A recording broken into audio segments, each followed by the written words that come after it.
الحمد للہ رب العالمین، الصلاۃ والسلام علی سید الانبیاء والمرسلین وعلی آلہ واصحابہ اجمعین، اما بعد۔ اعوذ باللہ من الشیطان الرجیم، بسم اللہ الرحمن الرحیم۔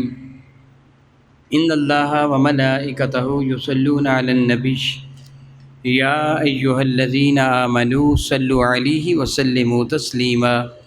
اللہم صلی وسلم وبارک علی سیدنا و مولانا و نبینا محمد النبی الأمی الکریم وعلی آلہ واصحابہ اجمعین۔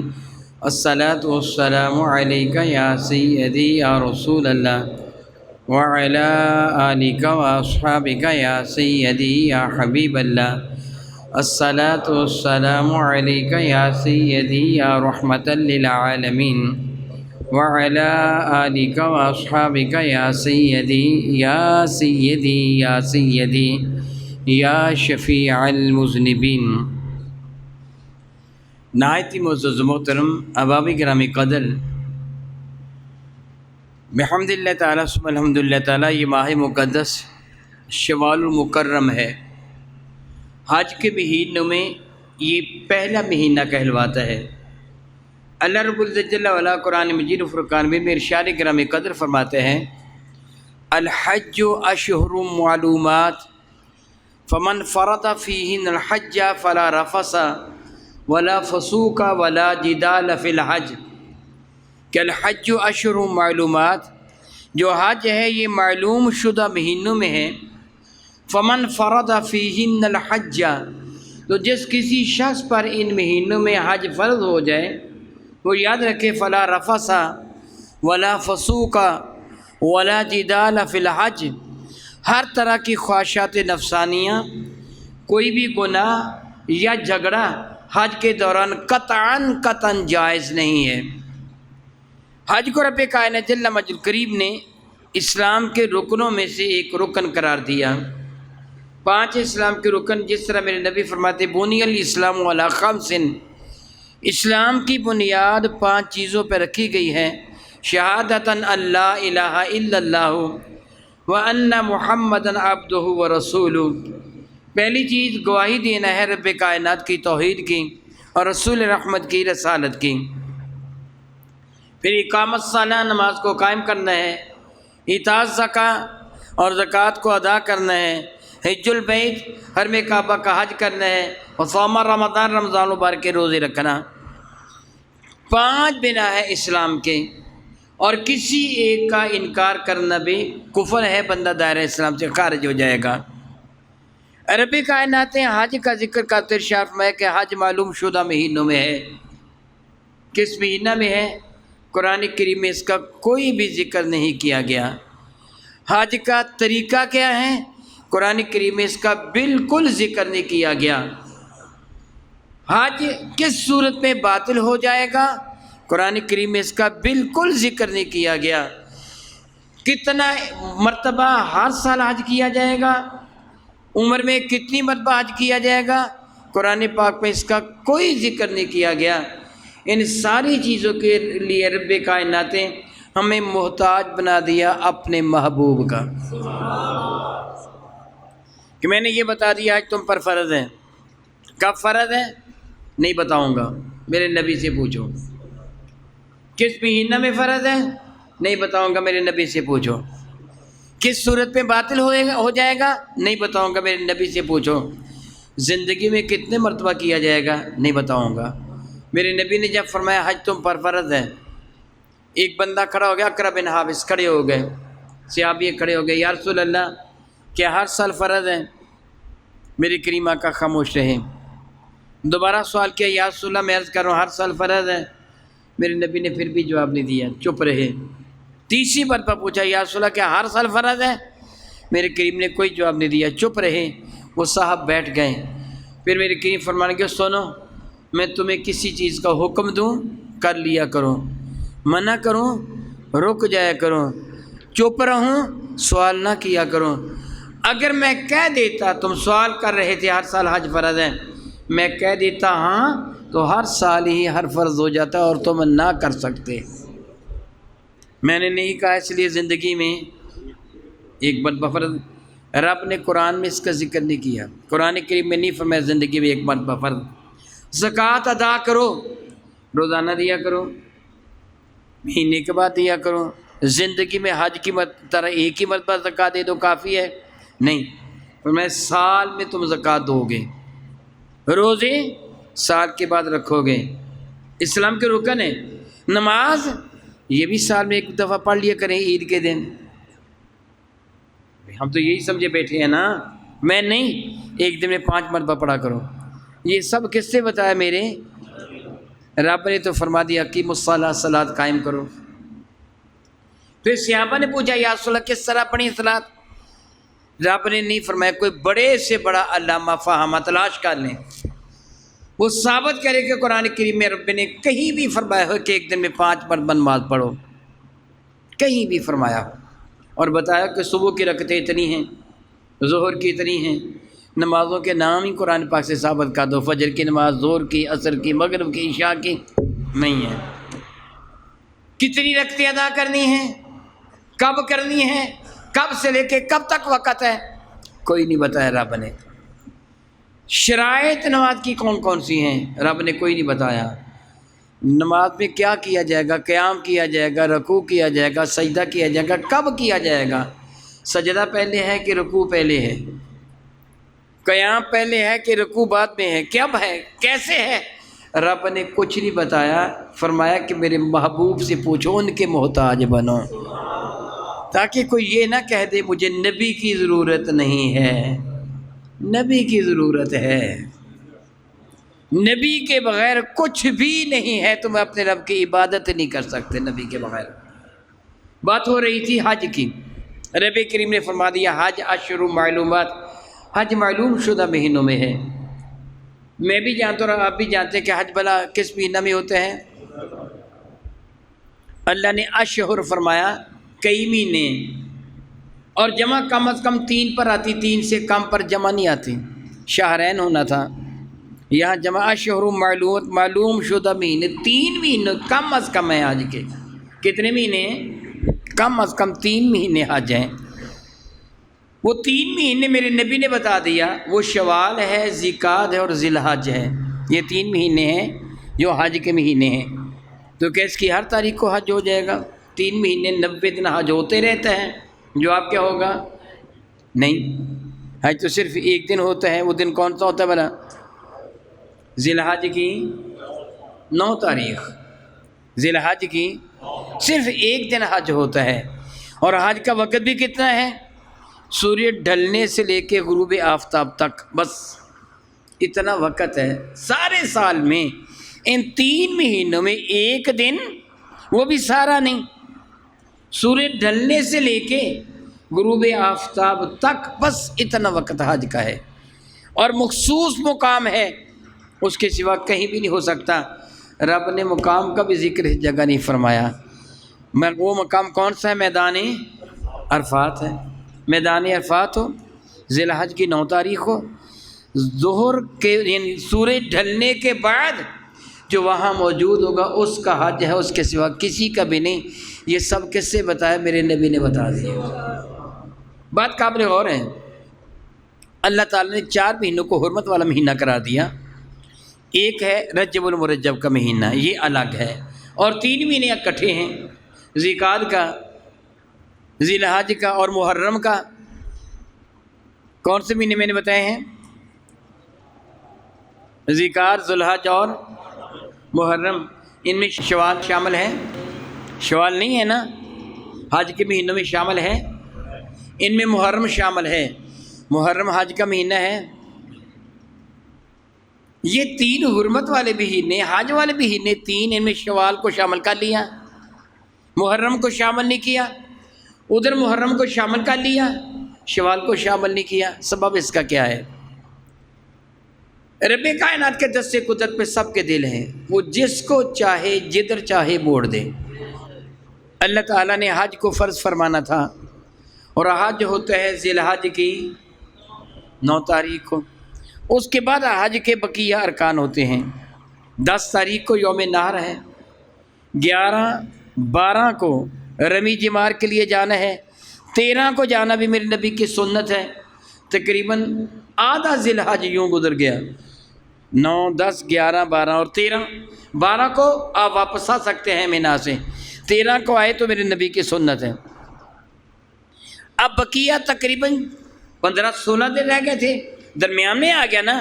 یہ وہ زمانہ تھا جس زمانہ میں سفر کرنا اتنا آسان نہیں تھا، لوگ ہوائی جہاز پر نہیں، گاڑی پر نہیں، بس پر نہیں، کاروں پر نہیں، یہ ریل گاڑی وغیرہ پہ نہیں، کس پہ سفر کرتے تھے؟ گھوڑوں پر، گدھوں پر، اونٹوں پر، بیل گاڑیوں پر، گدھا گاڑیوں پر، پیدل یوں سفر کرتے تھے۔ اور مسافر جب کسی منزل کی طرف روانہ ہوتا تو یقین نہیں تھا کہ یہ منزل مقصود تک پہنچ جائے گا یا راستے میں ڈاکوؤں کے ہاتھوں قتل ہو جائے گا، کوئی پتہ نہیں تھا۔ عموماً ڈاکو، لٹیرے، چور راستے میں ان کا مقابلہ کرتے اور اکثر کو قتل کر دیتے، عورتوں کو اغوا کر لیا جاتا، مردوں کو ذبح کر دیا جاتا، بوڑھے قتل کر دیے جاتے، بچوں اور عورتوں کے بال مونڈ کر ان کی عزتیں برباد کر کے بازار میں بیچ دیا جاتا، لونڈی اور غلام عام بکتے تھے۔ رب کائنات جل والا چاہتا تھا کہ ان مہینوں میں حج کرنے والوں کا راستہ محفوظ ہو جائے۔ اللہ نے یہ 3 مہینے حرمت والے، 1 مہینہ حج سے پہلے ذیقعدہ کا کہ لوگوں نے آنا ہے حرم کعبہ کی جانب، اور 1 مہینہ حج کے بعد محرم کا، تاکہ واپس یہ گھروں کو جا سکیں۔ رب کائنات نے یہ 3 مہینے حرمت کے بنا دیے، ان کی عزت کافروں کے دلوں میں بھی رکھ دی۔ بدترین کافر مشرک وہ بھی ان مہینوں کی عزت کرتے تھے۔ ان مہینوں میں کسی مسافر کو کوئی کافر بھی نقصان نہیں پہنچاتا تھا کہ عزت والا مہینہ ہے۔ اللہ تعالیٰ کی قدرت دیکھیے، اللہ نے یہ تو اس وقت بنا دیے جب سے اللہ نے زمین و آسمان کو تخلیق فرمائی، حرمت والے مہینے تب سے بنا دیے، لیکن اللہ نے یہ حرمت والے مہینے بنا دیے، بتایا نہیں کہ حج کس مہینے میں کرو۔ ہمیں اتنا کہہ دیا الحج اشہر معلومات، حج معلوم شدہ مہینوں میں ہے۔ ہمیں محتاج بنا دیا کہ میرے محبوب سے پوچھو۔ پھر میرے نبی نے بتایا کہ حج کا دن ذی الحج کی 9 تاریخ ہے، اور زوال آفتاب کے بعد وہ شروع ہوگا اور غروب آفتاب تک ہے، اور اس دوران تمہیں میدان عرفات پہ ٹھہرنا ہے۔ اگر میدان عرفات سے باہر نکلے تو تمہارا حج نہیں ہوگا، وہاں ٹھہرنا تمہارے لیے لازم ہے۔ یہ ساری باتیں میرے نبی نے بتا دی۔ اب یہاں کسی کے ذہن میں یہ سوال پیدا ہو سکتا ہے کہ اللہ رب العزت جل وعلا نے ان کو حج کا مہینہ کیوں قرار دیا؟ شوال المکرم کو، شوال، ذیقعدہ اور ذی الحج درمیان میں نہیں رکھا، ذی الحج آخر میں آتا ہے، شوال اور ذیقعدہ اس سے پہلے آتے ہیں۔ ان کو حج کے مہینے کیوں قرار دیا؟ ان کو سمجھنے کے لیے آپ کو تھوڑی سی بات سمجھنا ہوگی۔ حج کی 3 قسمیں ہیں۔ کتنی قسمیں ہیں؟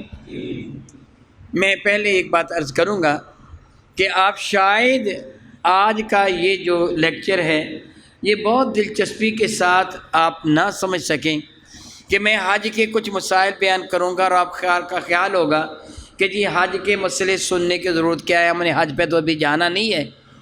لیکن میں اس لیے آپ کو بتاتا ہوں، اور اس سے قبل بھی کئی مرتبہ کر چکا ہوں، کہ آپ کے دور دراز سے یہاں آنے کا مقصد صرف چند کہانیاں سن کے چلے جانا نہیں ہوتا۔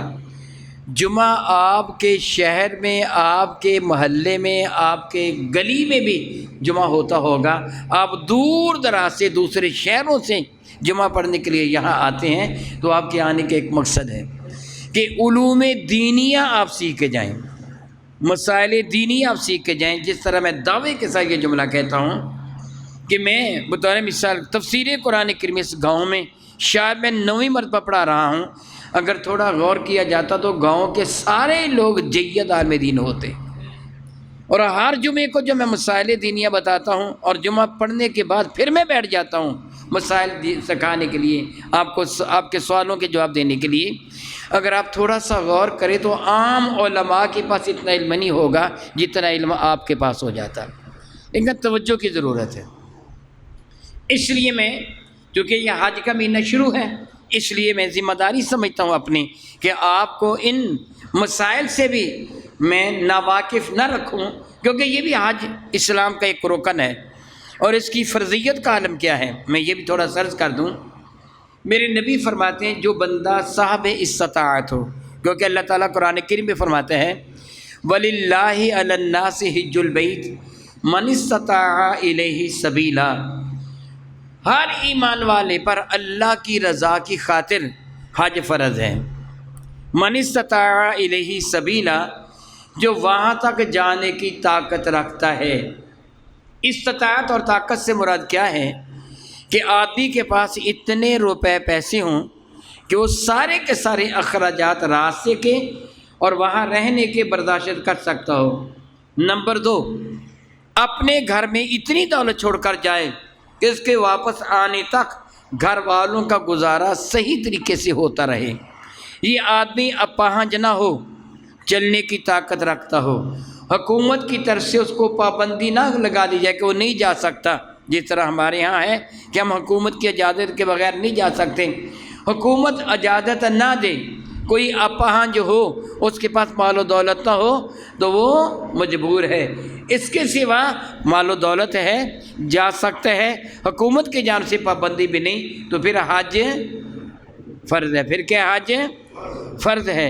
میرے نبی فرماتے جس پر حج فرض ہو چکا ہے وہ حج نہیں کرتا تو اللہ کو پرواہ نہیں، وہ یہودی ہو کے مرے یا عیسائی ہو کے مرے۔ حضرت سیدنا فاروق اعظم نے اس لیے اپنے زمانے برکت نشان میں مملکت اسلامیہ، سیدنا فاروق اعظم کے زمانے برکت نشان میں آپ نے ہر علاقے کے حاکم اور گورنر کو یہ حکم دے دیا تھا کہ بندوں کو بھیج کر ہر بستی قریہ میں تحقیقات کرواؤ۔ جو آدمی صاحب استطاعت ہیں وہ حرمین شریفین حاضری کے لیے آ سکتے ہیں، جو پھر بھی حج کے لیے نہیں آتا اس کو مسلمانوں کی لسٹ سے خارج کر کے اس کو کافر قرار دے دو اور اس پر جزیہ عائد کر دو، اس کا اسلام قابل قبول نہیں ہے۔ حج اس قدر فرض ہے۔ اراکین اسلام کے مسائل کا سیکھنا ہر ایمان والے کی ذمہ داری ہے، اس لیے میں یہ مسائل آج عرض کر رہا ہوں۔ میں نے ابھی تھوڑی دیر پہلے بتایا تھا حج کی کتنی قسمیں بتائی تھیں؟ الحمدللہ تعالیٰ آپ ہوش میں بیٹھے ہیں اور سن رہے ہیں، وگرنہ ایک دوسرے کے منہ کی طرف دیکھنے لگتے جی شاہ جی نے کتنی قسمیں بتائی ہیں۔ کتنی قسمیں ہیں؟ 3۔ ایک کو کہتے ہیں حج افراد، ایک کو کہتے ہیں حج تمتع، ایک کو کہتے ہیں حج قران۔ میں اس کی تھوڑی تشریح کروں گا، اور یہ اس لیے ضروری ہے کہ کوئی آدمی آپ سے سوال کرے یا آپ کے محلے کا گلی کا رشتہ والا کوئی حج پر، آج کل حج پہ جا رہے ہیں، جانے والا ہو تو آپ اس کو سمجھا سکیں۔ کوئی سوال کر شاہ جی کے پاس تم جمعہ پڑھنے کے لیے جاتے ہو تو حج کے بارے میں کوئی جانتے ہو؟ کبھی انہوں نے بتایا تو آپ کے علم میں یہ بات ہونی چاہیے۔ میں نے حج کی 3 قسمیں بتائیں، افراد، مفرد۔ کس کو کہتے ہیں مفرد؟ ایک کو، ہاں بالکل سچ کہا آپ نے۔ کس کو کہتے ہیں؟ مرکب کے مقابلے مفرد ہوتا ہے نا، مرکب کئی چیزوں سے دی گئی ترکیب شدہ شے، مفرد واحد ایک۔ جو تنہا حج کرے اسے حج افراد کہتے ہیں۔ ایک ہے حج تمتع۔ تمتع متعن سے ہے، متع سے اس کا لفظی معنی ہوتا ہے نفع حاصل کرنا۔ کیا معنی ہوتا ہے؟ نفع سے۔ کوئی بندہ ایک ہی سفر میں 2 حج کر لے، عمرہ بھی حج ہے اور دوسرا بھی حج ہے، اسے حج اکبر کہتے ہیں، عمرے کو حج اصغر کہتے ہیں۔ حج کا لفظی معنی زیارت کرنا ہوتا ہے، متوجہ ہونا ہوتا ہے۔ خیر بات لمبی ہو جائے گی۔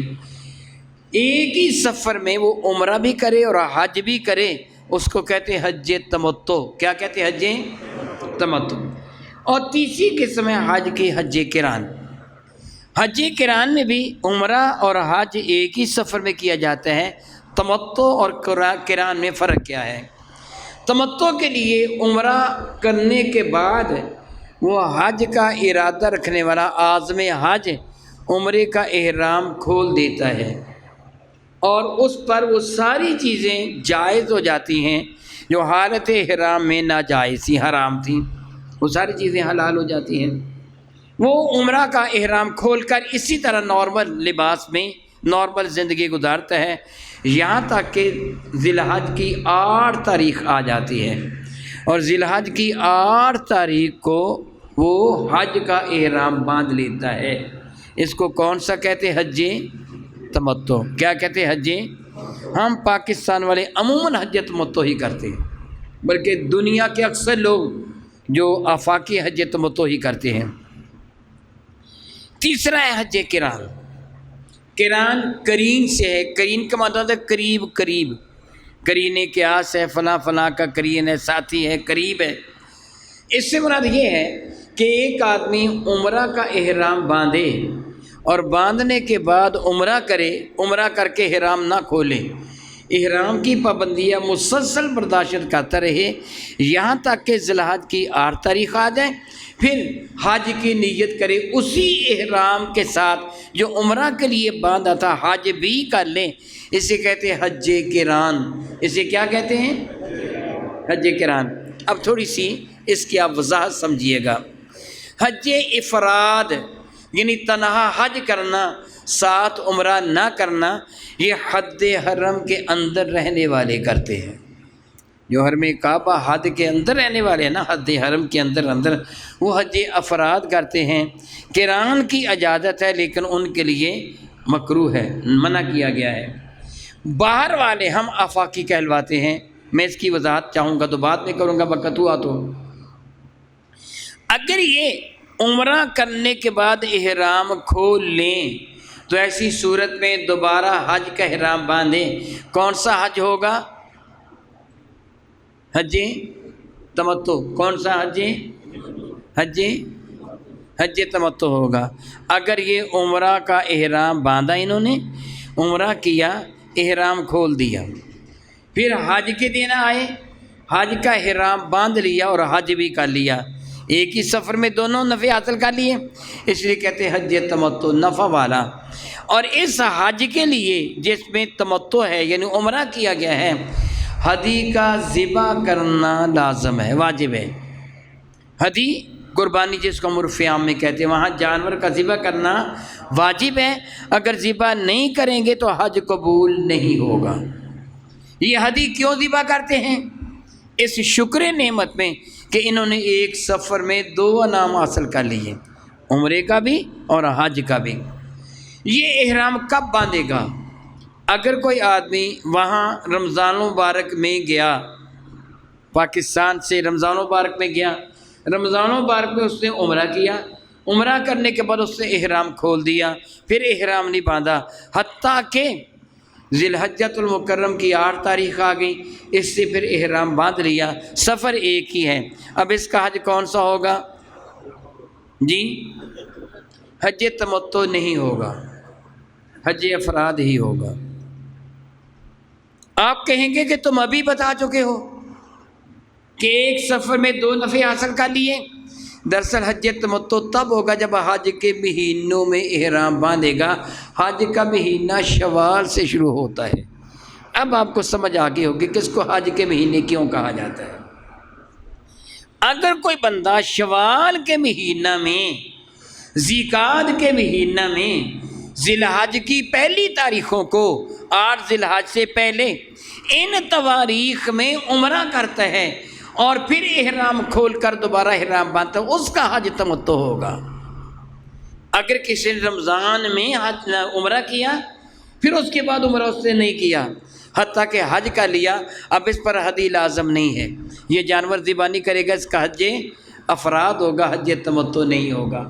میری بات آپ کی سمجھ میں آ گئی کہ ان کو حج کے مہینے کیوں کہا جاتا ہے؟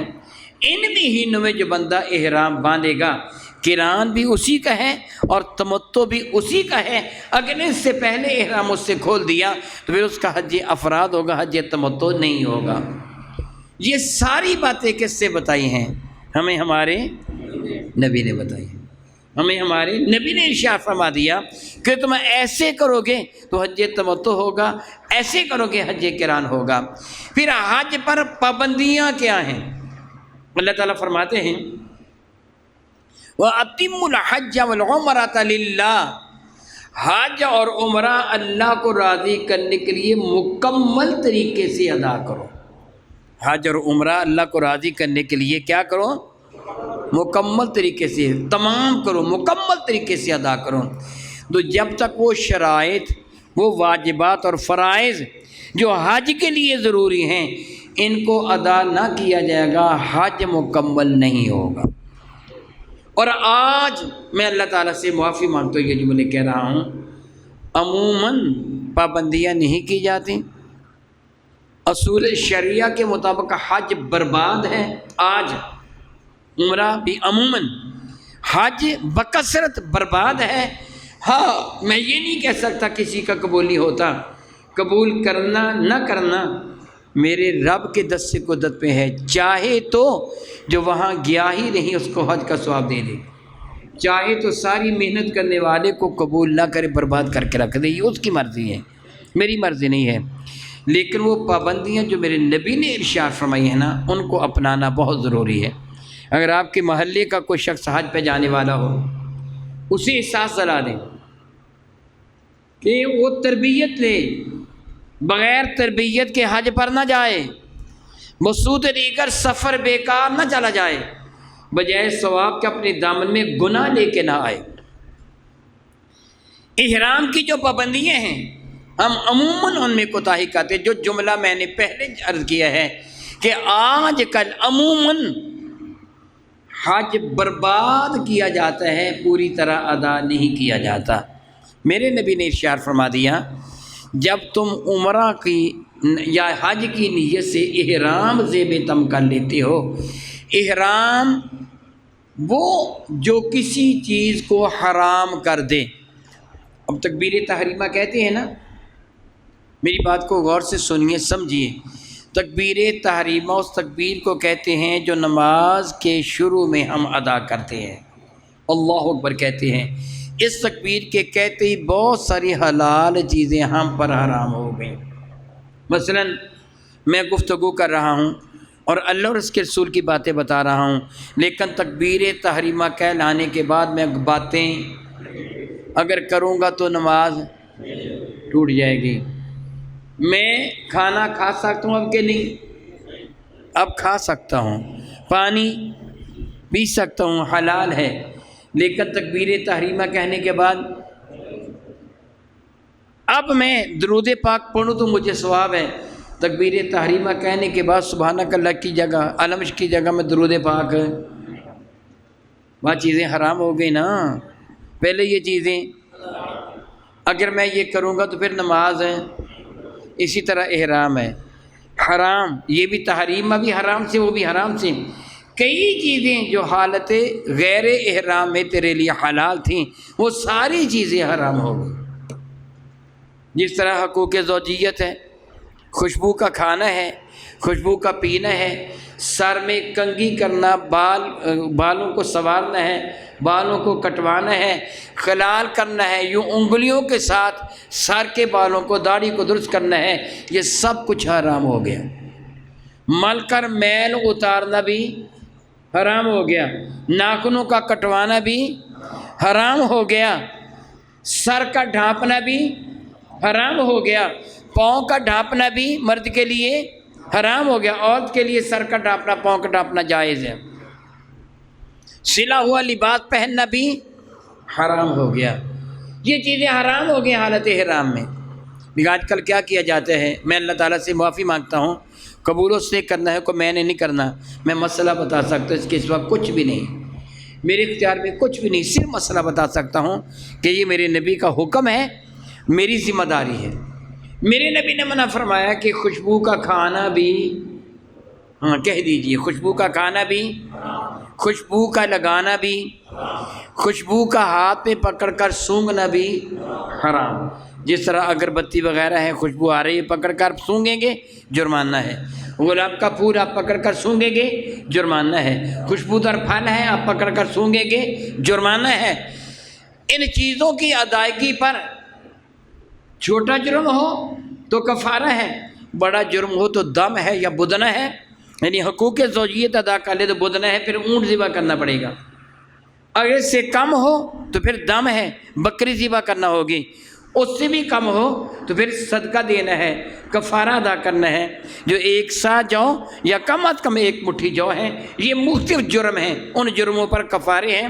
میں زیادہ تفصیل میں اس لیے نہیں جاؤں گا کہ آپ کو سارا یاد ہی رہے گا۔ الحمدللہ تعالیٰ میں نے اس موضوع پر کتاب لکھی ہے، اس کا آپ مطالعہ کر سکتے ہیں۔ جو حج پہ جانا چاہے وہ غور کے ساتھ مطالعہ کر لیں۔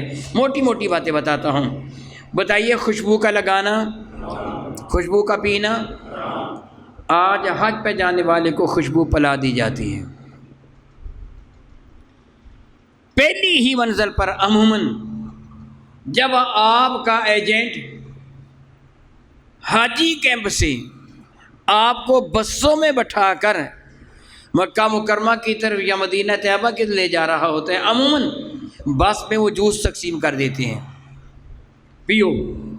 حالانکہ جوس میں آرٹیفیشل خوشبو ہوتی ہے، جو پیے گا اس پر قربانی کا ذبح کرنا، اگر نہ کرے گا اس کا حج برباد کر دیا حج اس کا۔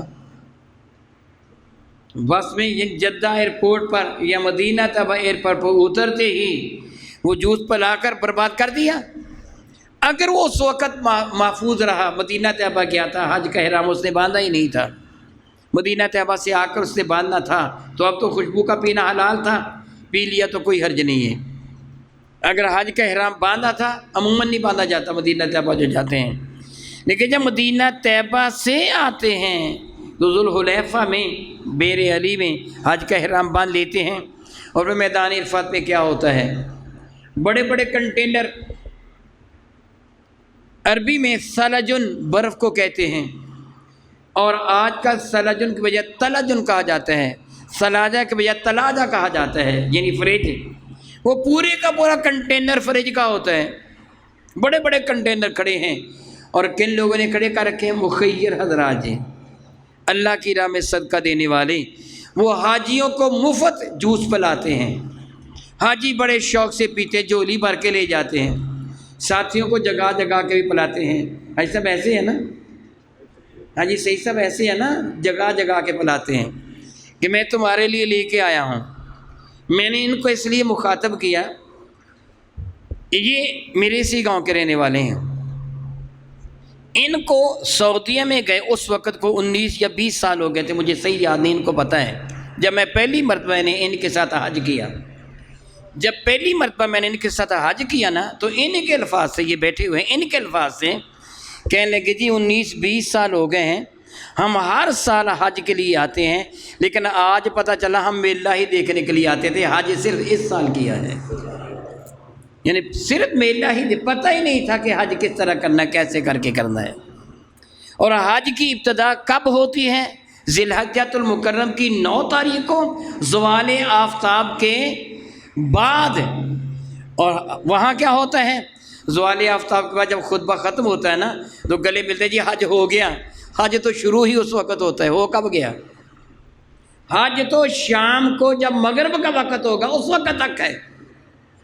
اب تو رونے کا وقت ہے، دھوپ پہ کھڑے ہو کر دعا مانگنے کا وقت ہے، حج تو شروع ہی اب ہوا۔ تو کہتے جب حج ہو گیا کھاؤ پیو جو کچھ چیز چاہے۔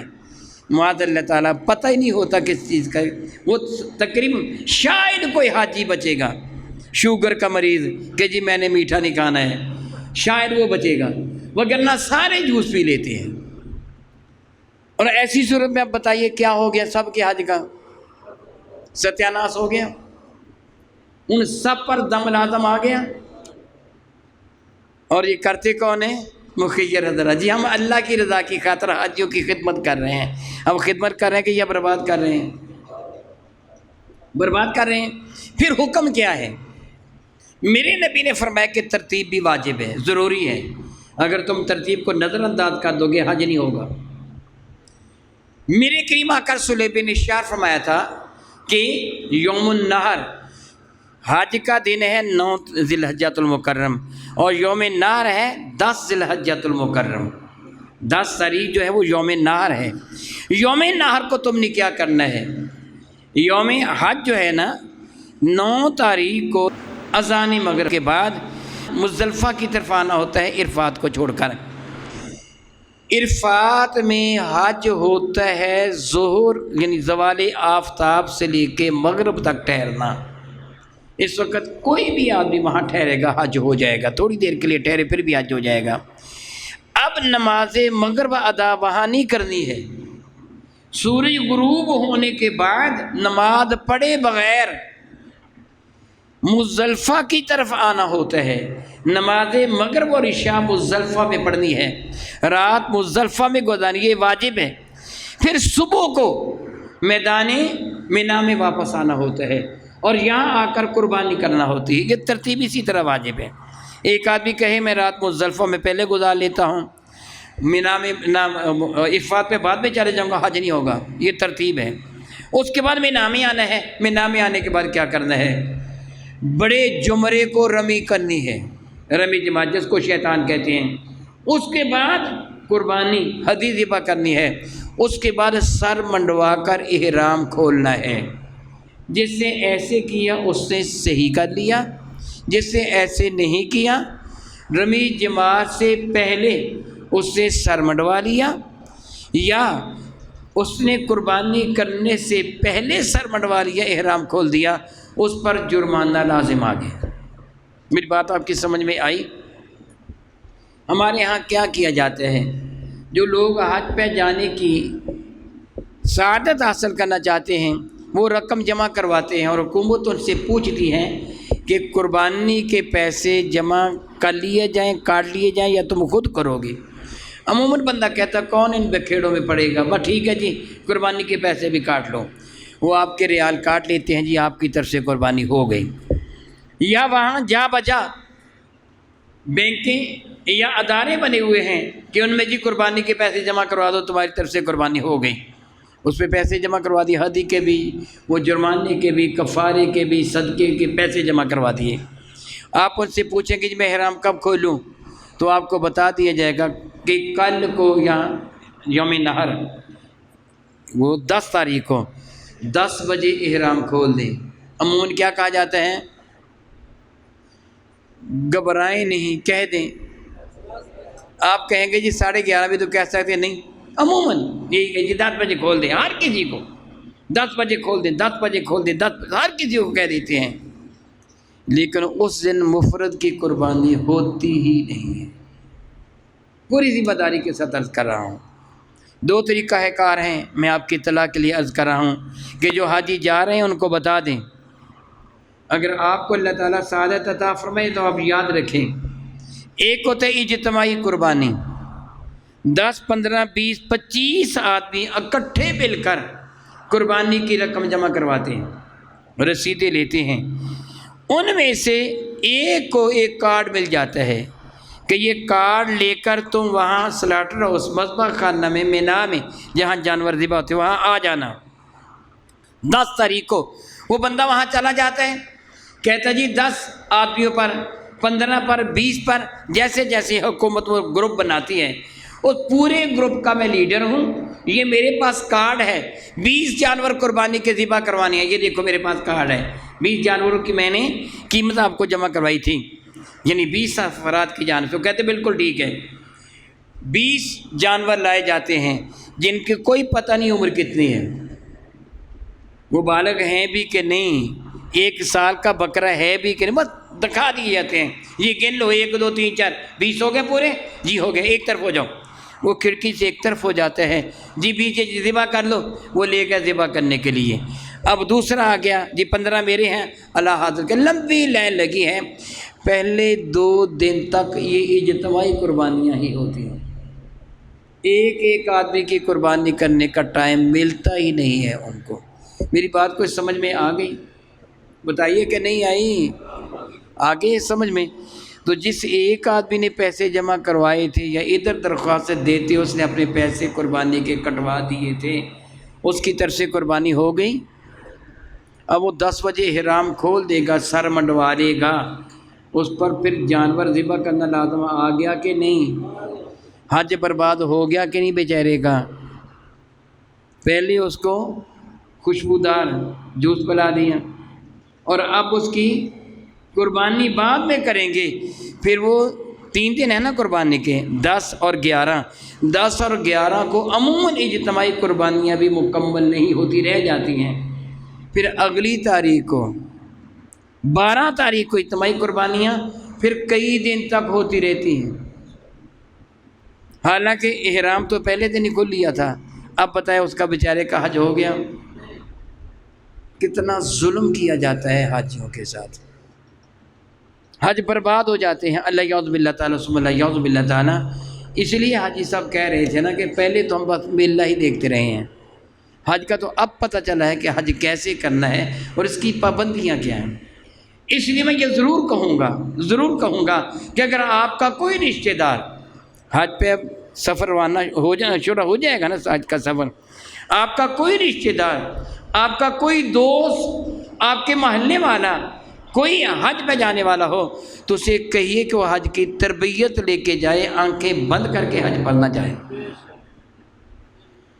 یہ میں اسی لیے اس جمعۃ المبارک میں گفتگو کر رہا ہوں کہ حج کے سفر چند دن کے بعد شروع ہو جائیں گے، وہ حج کے لیے باقاعدہ سفر شروع ہو جائیں گے۔ 15 شوال تک عموماً عمرہ لگتا ہے، 15 شوال کے بعد عمرہ لگنا بند ہو جاتا ہے۔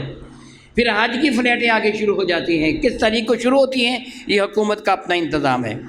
لیکن آپ کے احباب میں، آپ کے دوستوں میں کوئی شخص بھی حج پہ جانے والا ہو تو اسے آپ تاکید کر دیں کہ بھائی بغیر تربیت لیے حج پر روانہ نہ ہونا، وگرنہ اتنے پیسے بھی تم، بہت مہنگا حج ہو گیا، اتنے پیسے بھی خرچ کرو گے، وقت بھی صرف کرو گے، پھر واپس پلٹو گے تو اپنے دامن میں ثواب کی بجائے گناہ لے کے آؤ گے۔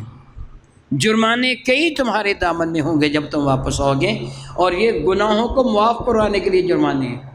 جو جرمانہ ہے نا وہ اس لیے کہ تم نے اتنا بڑا گناہ کیا کہ جب تک یہ جرمانہ ادا نہ کرو گے تمہارا گناہ معاف نہ ہوگا۔ پھر بیچارہ حاجی خوش ہوتا ہے، پوری زندگی حاجی کہلواتا ہے، لیکن جرمانے نہ ادا کرنے کی وجہ سے نہ اس کا حج قبول ہے، وہ گناہ گار ہو کے آ گیا۔ اس لیے میں یہ گزارش کروں گا کہ آپ اپنے احباب کو، اپنے دوستوں کو یہ تنبیہ کر دیں، جس بھی کسی نے حج پہ جانا ہے وہ حج کی تربیت لیے بغیر حج پر نہ جائے۔ حاجی کیمپ میں تربیت ہوتی ہے اور بہت مختصر سی اور عارضی سی ہوتی ہے، بس وہ جس کو کہتے ہیں نا فارمیلٹی پوری کرنا، اسی طرح ہوتی ہے۔ کسی عالم دین سے حج کی تربیت لیں اور پھر حج پر روانہ ہو تاکہ اس کا حج صحیح انداز سے ادا ہو۔ میں دعا کرتا ہوں رب کریم اپنے محبوب مکرم کے صدقہ سے ہماری ٹوٹی پھوٹی عبادتوں کو قبول فرمائے اور آئندہ ہمیں صحیح ترین طریقے سے عبادت کی توفیق عطا فرمائے۔ آمین ثم آمین، وآخر دعوانا ان الحمد للہ رب العالمین۔